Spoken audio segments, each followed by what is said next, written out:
नमः समय साराय स्वानुभूत्या चकासते चित् स्वभावाय भावाय सर्वभावांतरचिदे।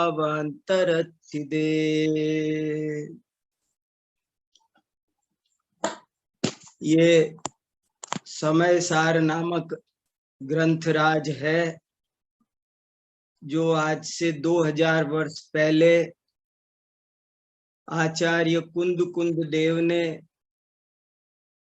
प्राकृत भाषा में लिखा। कुंद कुंद आचार्य देव और उनका यह समय सार, इसका बहुत बड़ा योगदान है। समय सार शब्द से ही पता चलता है कि ये सारे शास्त्रों का सार है। समय माने दर्शन शास्त्र, समय माने आत्मा, सभी शास्त्रों का सार है।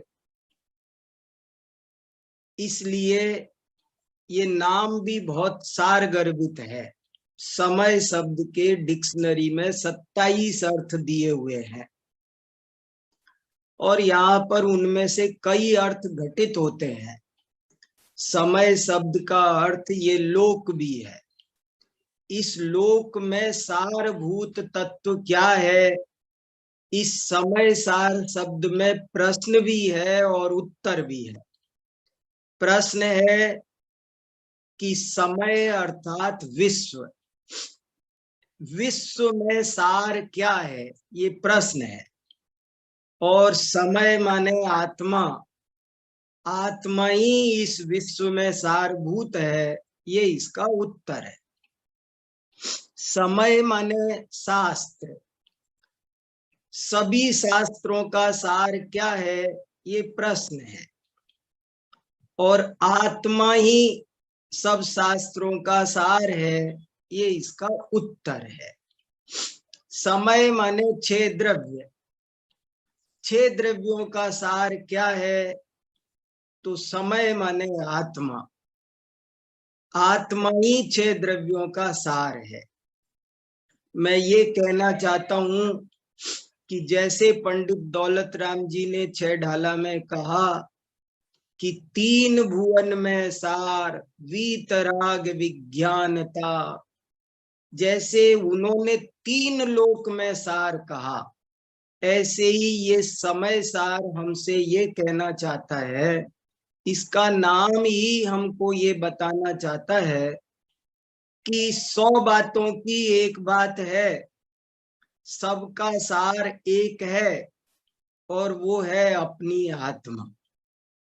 ऐसा इसके नाम में भी बहुत सारा सार भरा हुआ है। नाम भी अत्यंत गूढ़ अर्थ का सूचक है। इसके नाम पर ही घंटों चिंतन करो तो बहुत आनंद हो सकता है। आज मैं आप सबके साथ में इस समय सार का ही स्वाध्याय करना चाहता हूं। प्राकृत भाषा में लिखा, उसका कारण ये है कि हर आदमी पढ़ सके। प्राकृत भाषा माने आम जनता की भाषा, जिसमें ग्वाला भी अपनी बात समझ सके, एक मजदूर भी। आचार्य कुंद कुंद के समय प्राकृत भाषा सामान्य जनता की भाषा थी, आम भाषा थी। और ये प्राकृत भाषा में इसीलिए लिखा गया क्योंकि ये बात बहुत इम्पोर्टेंट है, बहुत जरूरी है। आत्मा को जानना बहुत जरूरी है। सभी शास्त्रों का सार, इस विश्व में सार एक आत्मा है, उसे सबको पहचानना समझना जरूरी है। इसलिए ये बात ऐसी भाषा शैली में नहीं होनी चाहिए जो केवल पंडितों के लिए रिजर्व है। बल्कि ऐसी भाषा में होनी चाहिए जो आम जनता जिसमें समझ सके, एक अनपढ़ महिला भी जिसमें समझ सके, बच्चे भी जिसमें समझ सके। मैं आज आप सबके साथ स्वाध्याय इसलिए भी कर रहा हूं कि मुझे पता चला है कि बहुत सारे बच्चों ने समय सार कंठस्थ किया है। मेरे लिए ये खबर कितना आनंद दे रही है मैं बता नहीं सकता। बच्चों ने समय सार कंठस्थ किया है, इस सूचना से मैं रोमांचित हो गया, प्रसन्न हो गया। और जब मुझे जितेंद्र जी ने कहा कि आज आपको समय सार पर कुछ स्वाध्याय सुनाना है, तो हो सकता है कोई और वजह होती तो मैं मना कर देता, लेकिन बच्चों ने समय सार याद किया है तो मैंने कहा मैं जरूर से जरूर जुड़ूंगा और उन बच्चों को बहुत शुभकामनाएं दूंगा। उन्होंने दुनिया का सर्वश्रेष्ठ कार्य किया है। मुझे एक शायर की बात याद आती है, जमाने में उसने बड़ी बात कर ली, जमाने में उसने बड़ी बात कर ली, खुद अपने से जिसने मुलाकात कर ली, जिसने अपने से मुलाकात कर ली। हम सबसे मुलाकात करते हैं, समय सार हमारी अपने से मुलाकात कराता है।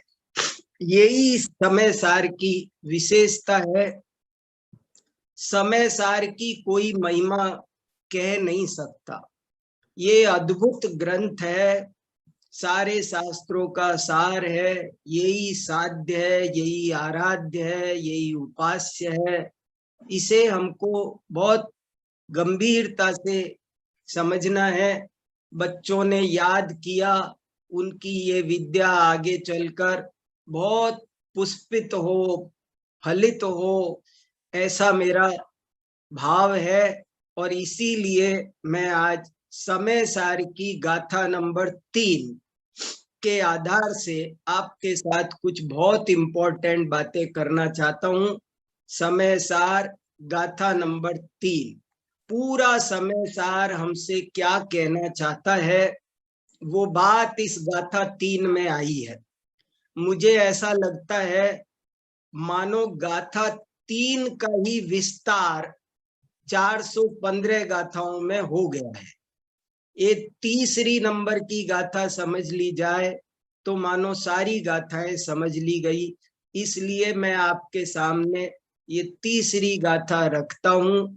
आप भी मेरे साथ चिंतन करेंगे और मैं भी चिंतन करूंगा, स्वाध्याय करेंगे इसका, इसे आत्मसात करने का प्रयास करेंगे। देखो क्या कहना चाहते हैं। गाथा आप सबने याद की है। गाथा पढ़ता हूं पहले। एयत्तनिच्छय गदो समौ सौवत्थ सुंदरो लोगे बंद कहाए यत्ते तेण विसंवादिनी होदी। एक बात और कह देता हूं इस गाथा के स्वाध्याय को फलीभूत होने के लिए। केवल पढ़ना नहीं है और पढ़कर इधर से सुन के इधर निकालना नहीं है।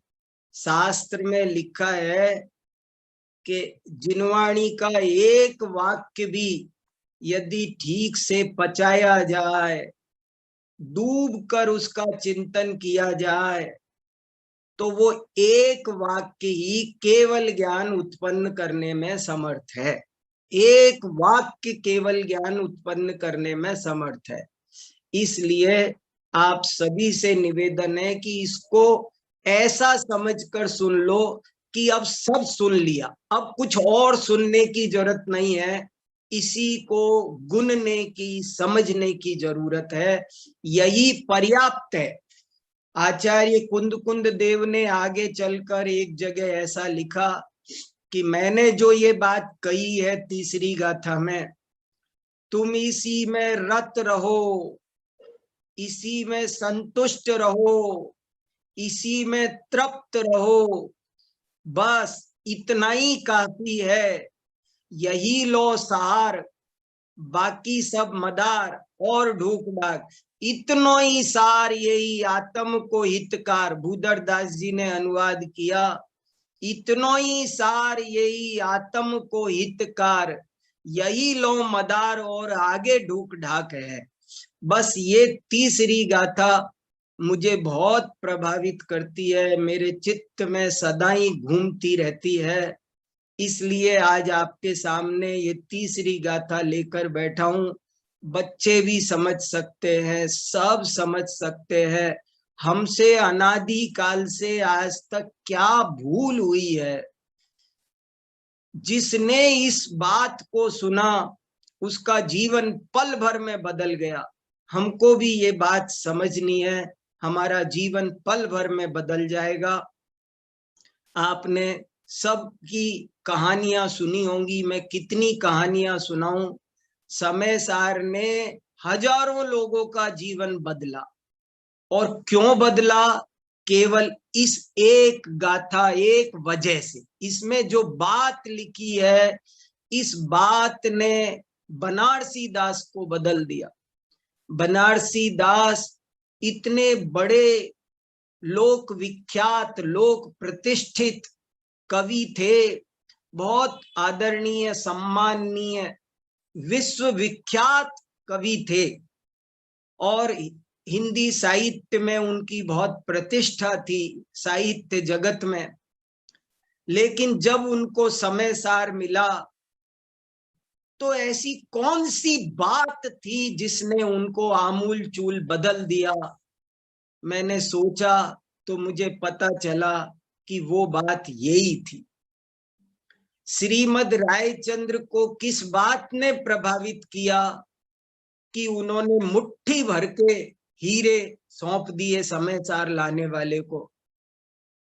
एक दिन श्रीमद रायचंद्र अपनी हीरे की दुकान पर बैठे थे और कोई सज्जन उन्हें समय सार देने लाया।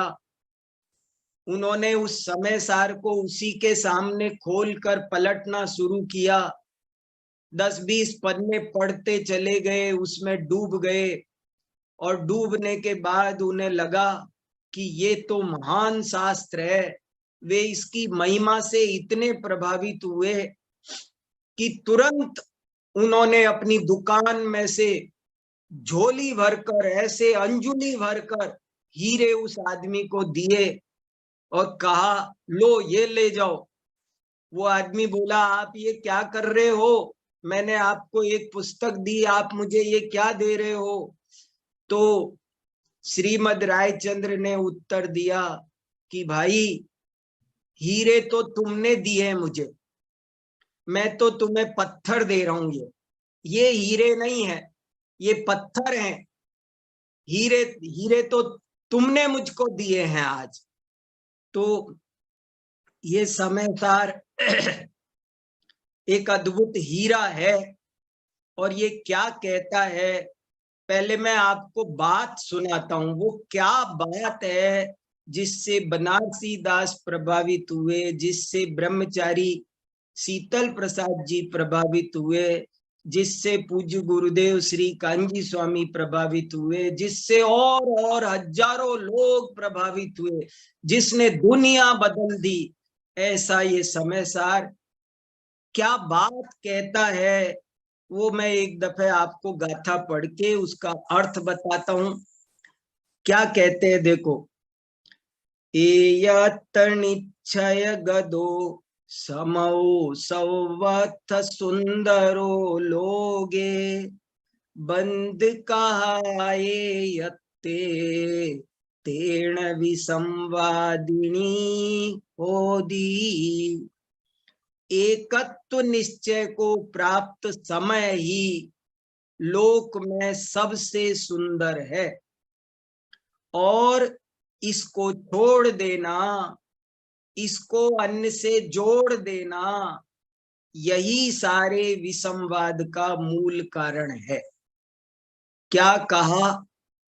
एक अपनी आत्मा ही तीन लोक में सारभूत है, और अन्य सब की ओर ध्यान देना, अपनी ओर से ध्यान हटाना, बस यही दुखों का मूल कारण है, यही सारी समस्याओं की जड़ है। पूरी पूरी पूरी प्रॉब्लम का रूट कॉज ये है कि आपने अपने से ध्यान हटाया और दूसरों पर ध्यान दिया। अपने पर ध्यान दो। तीन लोक में सबसे सुंदर कोई चीज है तो वो मैं हूं। मेरा आत्मा भी इन्होंने संबंधवाचक शब्द बना करके हम कह देते हैं, मेरा आत्मा सबसे सुंदर है। मेरा आत्मा नहीं, मैं। समय, मेरा कहने का मतलब ये है, समय सार हम सबसे एक ही बात कहना चाहता है।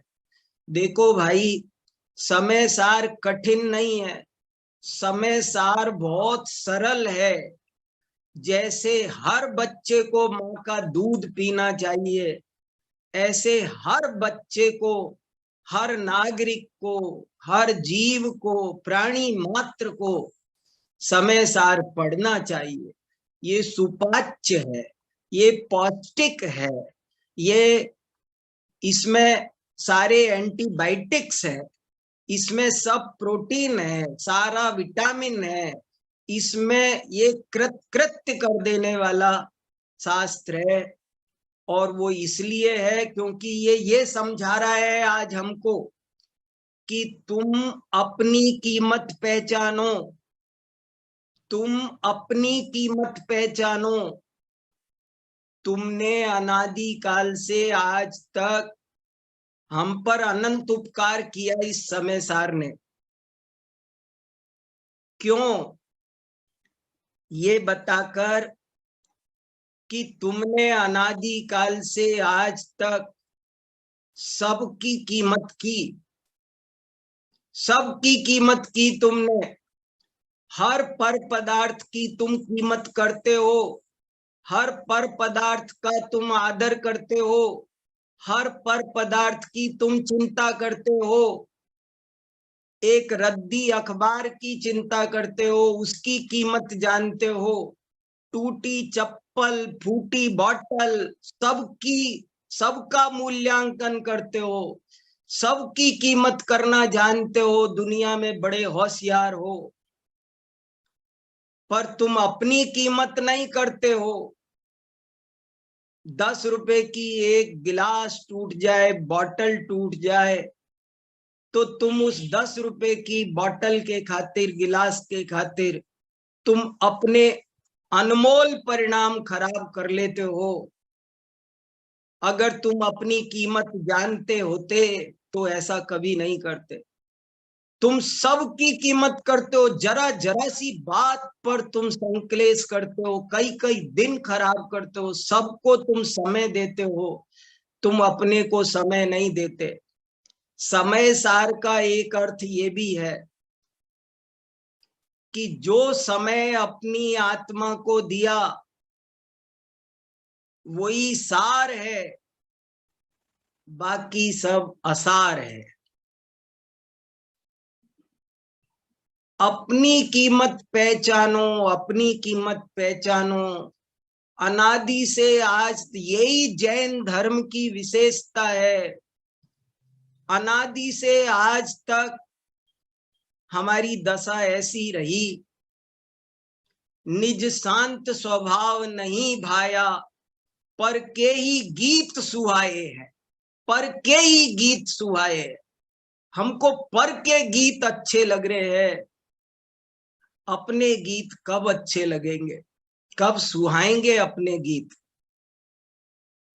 अपनी महिमा कब आएगी, हम अपनी पूजा कब करेंगे। समाधि तंत्र में लिखा, अहमेव मयोपास्य नान्य कश्चिद इति स्थिति। वस्तु स्थिति ये है, अहमेव मयोपास्य, मैं ही मेरा उपास्य हूं, अन्य कोई मेरा उपास्य नहीं है।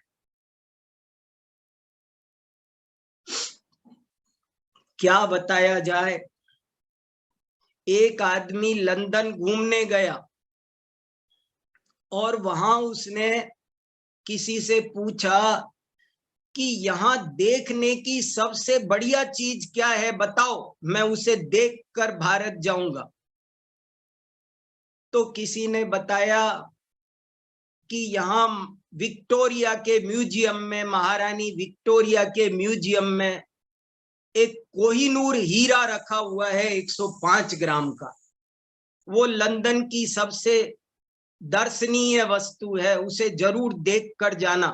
यहाँ आए हो तो वही एक देखने लायक है, तुम उसे देख कर जरूर जाना। वो उस कोहिनूर हीरे को देखने गया, देखा। देखने के बाद उससे पूछा गया कि तुम्हें वो हीरा कैसा लगा, आनंद आया कि नहीं। तब उसने प्रति प्रश्न किया कि भैया एक बात बताओ, मैं ये सोच रहा हूं कि वो हीरा ज्यादा कीमती है या जिन आंखों ने वो हीरा देखा वो ज्यादा कीमती है। कीमती कौन है?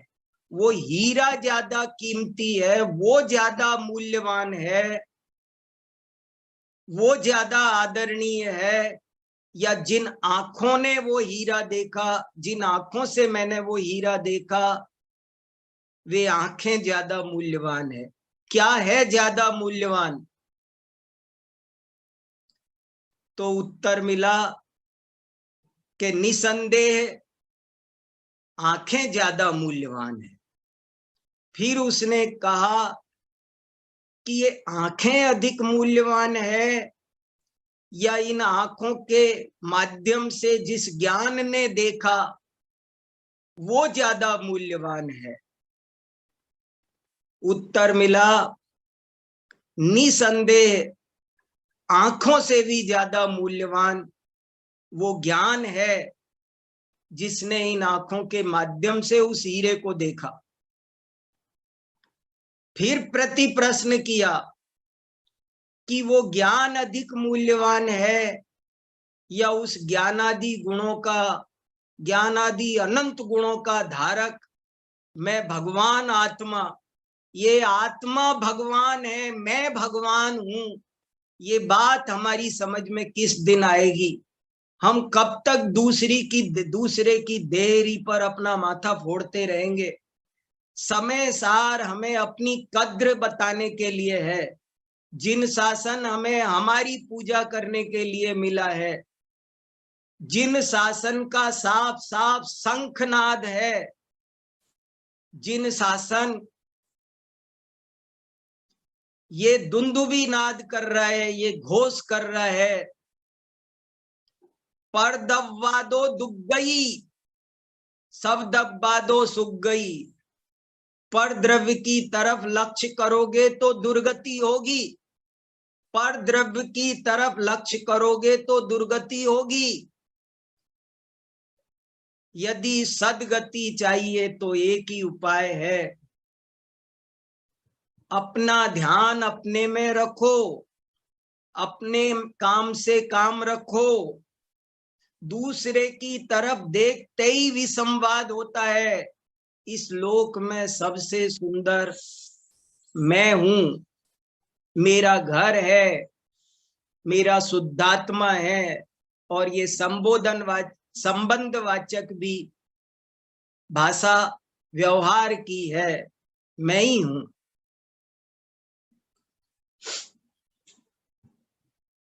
मैंने बचपन में एक कविता याद की थी, जैसे नर्सरी के बच्चे पोइम्स याद करते हैं ना, ऐसे मैंने भी मेरे बचपन में, तब अंग्रेजी की पोइम नहीं चलती थी, हमको हिंदी की छोटी छोटी कविताएं हमारे टीचर सिखाया करते थे। उनमें से एक कविता मैंने पढ़ी थी, वो मुझे आज तक बार बार याद आती है। बहुत अच्छी कविता है, छोटी सी, सुनिए। हम गाया करते थे, छोटे छोटे बच्चे हाव भाव से ऐसे एक्शन करके ऐसे गाते थे। एक चिड़िया के बच्चे चार, घर से निकले पंख पसार, पूरब से पश्चिम को आए, उत्तर से दक्षिण को आए, घूम घाम कर घर को आए, माता को फिर वचन सुनाए, देख लिया हमने जग सारा, अपना घर है सबसे प्यारा।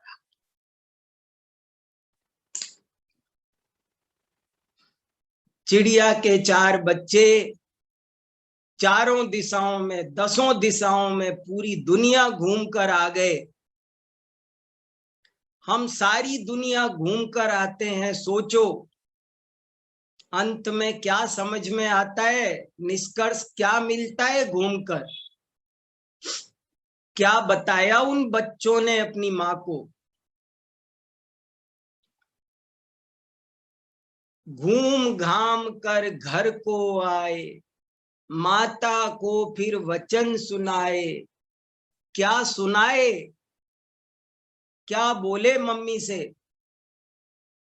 देख लिया हमने जग सारा, अपना घर है सबसे प्यारा।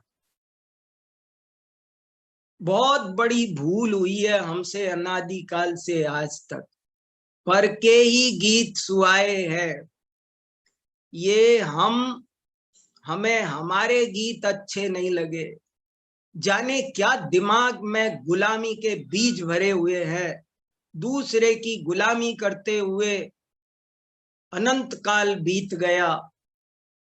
छोटे छोटे पदार्थ के हम भिखारी हैं। एक कप चाय से हम कहते हैं तू मुझे सुख दे दे, तू मुझे शांति दे दे, तू मुझे ये दे दे, पर हमको पता नहीं है कि हम परिपूर्ण हैं, हमें किसी की जरूरत नहीं है। बहुमूल्य जगत का वैभव यह, क्या हमको सुखी बना सकता? बहुमूल्य जगत का वैभव यह, क्या हमको सुखी बना सकता? अरे पूर्णता पाने में क्या है इसकी आवश्यकता? मैं स्वयं पूर्ण हूँ अपने में, प्रभु है अनर्घ्य मेरी माया। मेरा वैभव अनर्घ्य है। कितनी बढ़िया बात है। बहुमूल्य जगत का वैभव यह, क्या हमको सुखी बना सकता?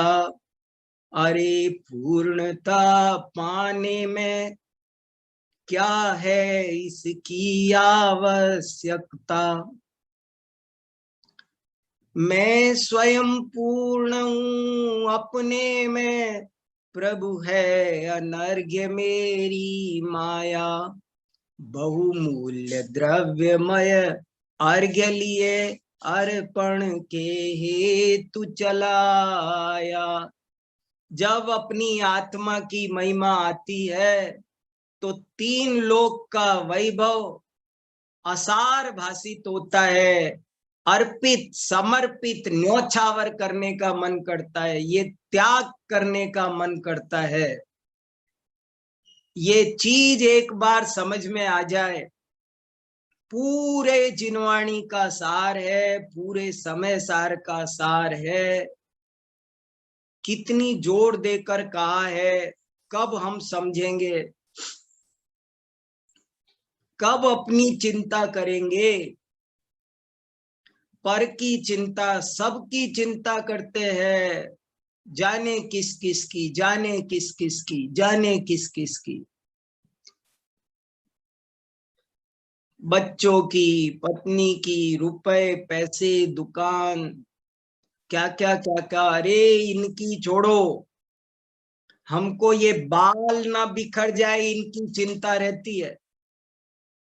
बाल ना बिखर जाए, हमारी पैंट की प्रेस नहीं खराब हो जाए, इसकी हम चिंता करते हैं, उनका लिए सावधान रहते हैं। सावधानी से बैठते, प्रेस नहीं खराब हो, हम बाल बिखर ना जाए, कंघा रखकर 24 घंटे जेब में चलते हैं, चिंता करते हैं, उसकी तरफ से सावधान रहते हैं, पर मेरी आत्मा का नुकसान ना हो जाए उसकी ओर से सावधान हैं, उसकी चिंता करते हैं। सोचो, यहाँ सोचो, अच्छे से सोचो। दुनिया के सारे धर्म दर्शन आपको पर के ही दास बनाते हैं, पर के ही गीत सुनाते हैं, पर के ही गुलामी करते रहो अनंत काल तक, ऐसी बात बताते हैं। ये समय सार ही है, ये जिन शासन ही है जो हमको सुनाता है आप अपना आदर करो। क्या कहा जाए, थोड़ा कहा बहुत जानना। अहमेव मयोपास्य, अहमेव मयोपास्य, नान्य कश्चिदिति स्थिति। तीन लोक में सर्वत्र सुंदरो लोगे, कितना बढ़िया शब्द है। ओ हो, कुंद कुंद महाराज क्या कह रहे हैं। ये आत्मा, आत्मा माने आत्मा कितनी है इस दुनिया में, आत्मा एक है। मैं ही आत्मा हूं, अन्य सब जीव है। आप अपने लिए आत्मा है, मैं मेरे लिए आत्मा हूं। आत्मा एक है। आत्मा सुंदर है का अर्थ ये नहीं है कि जीव सुंदर है, मैं सुंदर हूं। तीन लोक में सबसे सुंदर मैं हूं, स्वाभाविक रूप से सुंदर हूं। कोई कपड़े पहन के, आभूषण पहन के सुंदर नहीं बनता हूं, परिपूर्ण हूं, मेरे स्वभाव में कोई कमी नहीं है। जगत का सारा वैभव मिलकर भी, तीन लोक का वैभव तराजू के एक पलड़े में रखो और दूसरे पलड़े में मैं बैठता हूं, तो कौन भारी है। जिस पलड़े में मैं बैठा हूं वो पलड़ा जमीन में टिका हुआ है, वो उठकर नहीं दे रहा, इतना भारी है। हमें कब अपनी महिमा आएगी, कब अपनी कद्र करेंगे। पर चिंता धमाधमा, अकलंकाचार्य का एक परमानंद स्तोत्र है, उसमें लिखा है उत्तमा स्वात्म चिंता स्यात्। बहुत सुंदर श्लोक है, परमानंद स्तोत्र। उत्तमा स्वात्म चिंता स्यात्, देह चिंता च मध्यमा, अधमा काम चिंता स्यात्, पर चिंता धमाधमा। चार प्रकार की चिंताएं हैं, उत्तम चिंता, मध्यम चिंता, अधम चिंता और अधमाधम चिंता। अपनी चिंता उत्तम चिंता है, अपनी परवाह करना, अपनी परवाह करो। सारे शास्त्रों का सार है, अनंत तीर्थंकरों का एक ही उपदेश है, तुम अपनी परवाह करो, बस दुनिया की परवाह मत करो। दुनिया की परवाह मत करो, अपनी परवाह करो, अपना ध्यान रखो। उत्तमा स्वात्म चिंता स्यात्, और पर चिंता धमाधमा, पर की चिंता करना वो अधम से अधम काम है, खोटी वृत्ति है। पर की चिंता करना ये आध्यात्मिक दृष्टि से व्यभिचार है, ये कुशील सेवन है। कठोर बात है, पर महत्वपूर्ण बात है। सरल है पर महत्वपूर्ण है।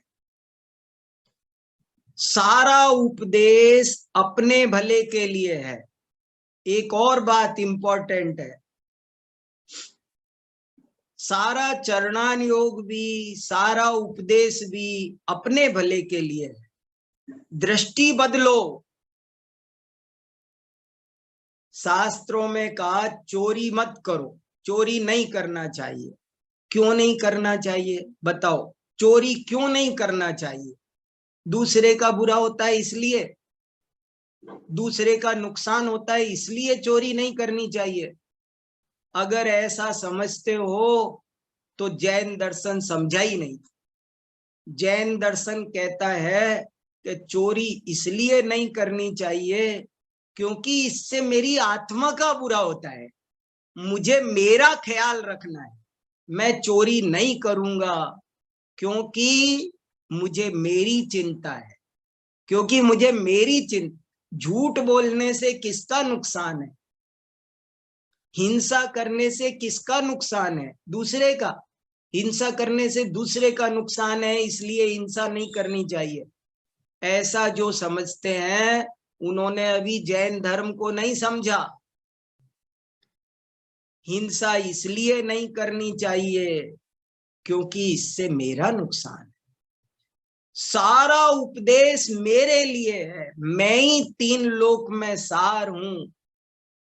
कार्तिकेयान प्रेक्षा में लिखा एक गाथा है बहुत अच्छी। सव्वदव्वाणम उत्तमम धाम। मुझे पूरी गाथा याद नहीं आ रही है अभी, कुछ छूट गया है, विस्मृत हो रहा हूं, पर उसका सार यही है, सब द्रव्यों में उत्तम अपनी आत्मा है। ये कैसी गजब की बात है। सदा अपनी सोचो, सब अपना अपना काम, लोक भी इसी तरह ठीक होगा। अनंत तीर्थंकर यही बात कहते हैं। यहां कोई एक प्रश्न करे, यहाँ एक प्रश्न उपस्थित होता है, बस 2-3 मिनट में अपनी बात पूरी करता हूं। आप सब इस बात पे चिंतन करना, बहुत मार्मिक बात है, सारे जिन शासन का सार है। एक शंका यहाँ पैदा होती है, उसको उपस्थित करके उसका समाधान करके मैं मेरी बात पूरी करूंगा।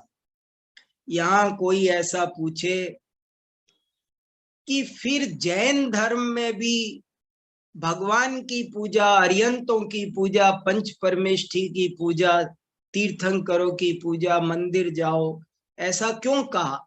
जब ये बात सार है कि अपने में ही रहो, अपनी सार है, अपने को ही देखो। पूरा मोक्ष पाउड में 104, 5, 6 गाथाओं में भी ये बात खूब आई है कि अरिहंत, सिद्ध, आचार्य, उपाध्याय, साधु सब आत्मा की अवस्थाएं है। बड़ी अच्छी गाथा है, मोक्ष पाउड की 104 नंबर की गाथा का स्वाध्याय करना आप।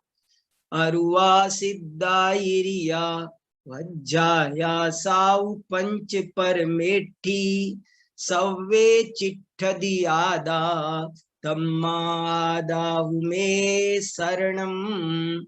अरियंत, सिद्ध, आचार्य, उपाध्याय, साधु, ये सब आत्मा की ही अवस्थाएं हैं, इसलिए मैं एक आत्मा की ही शरण ग्रहण करता हूं।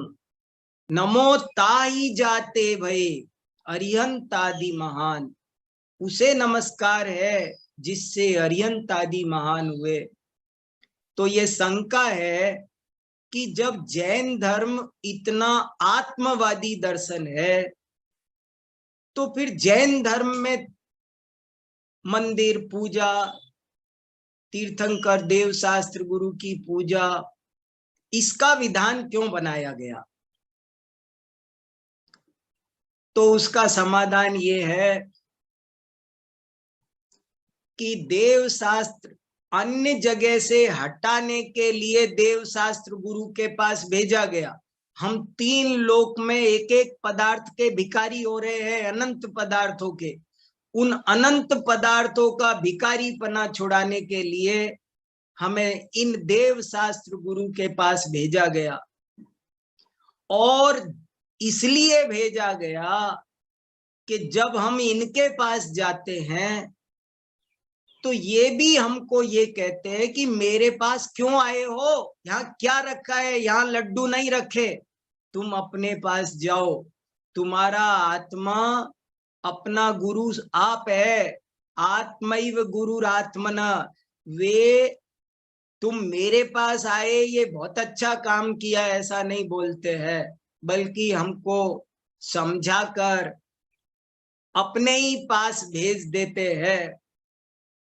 जैन धर्म उस पर के पास जाने का क्वचित कदाचित उपदेश देता है जो हमें स्व के पास जाने के लिए ही प्रेरित कर दे। जैन धर्म निवृत्ति प्रदान है, पर क्वचित कदाचित उस प्रवृत्ति को स्वीकार करता है जो निवृत्ति का हेतु बने। ऐसी ये बहुत खास बात समय सार की है। आप सबके साथ स्वाध्याय किया, बहुत लाभ हुआ। बच्चों ने, आपने समय सार कंठस्थ किया। ये समय सार का मर्म आपके जीवन में प्रकट हो, यही मेरी मंगल कामना है। जय जिनेन्द्र।